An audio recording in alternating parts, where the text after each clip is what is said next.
Prva faza obnove gasilskega doma se počasi bliža koncu. Kdaj bo končana in kdaj se bo začela druga? Po pogodbi, ki je bila sklenjena z glavnim izvajalcem, konstruktorom, je v bistvu prva faza že končana. Zaključujemo v bistvu pa dela, ki jih delamo kot dodatna dela, in ta dela bi naj bila končana tudi do konca januarja, mogoče prvi teden februarja, in potem bo v bistvu pa dejansko vsa dela zaključena, tako kot so nekako predvideli tudi v programu. Moram reči, da sem izredno zadovoljen, da nekako imamo podporo v mestni upravi, da bo tudi v tem letu zagotovljena sredstva za drugo fazo.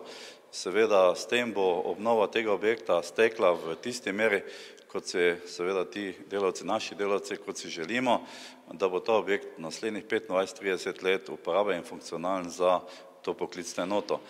Tu govorimo, se pravi, o 800 tisoč evrih, ki bi nekje bilo zagotovljeni letos in še potem naslednjo leto. Seveda, s tem pa tudi zagotovimo dodatne prostore za nujno medicinsko pomoč in omogočimo tudi, se pravi, delavcem zdravstvenega doma Maribor, da lahko naprej, se pravi, upravljajo svoje delo učinkovito in da imajo prostore, v bistvu, ki so primerni za upravljanje njihovega dela.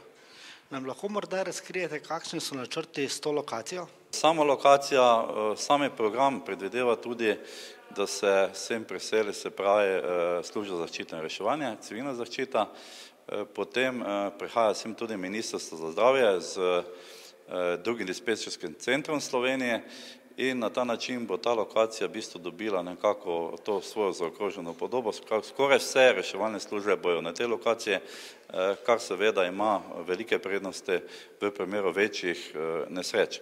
In moram reči, da smo pravzaprav vsi zadovoljni, da je do te realizacije v celoti prišlo. Vsekakor je to nekako zasluga župana, tudi nekako sredstev iz prodaje Peker, saj nenazadnje se to navezuje na pogodbo, ki je bila sklenjena leta, se pravi 2007, kjer so bila tudi sredstva zagotovljena za obnovo tega objekta.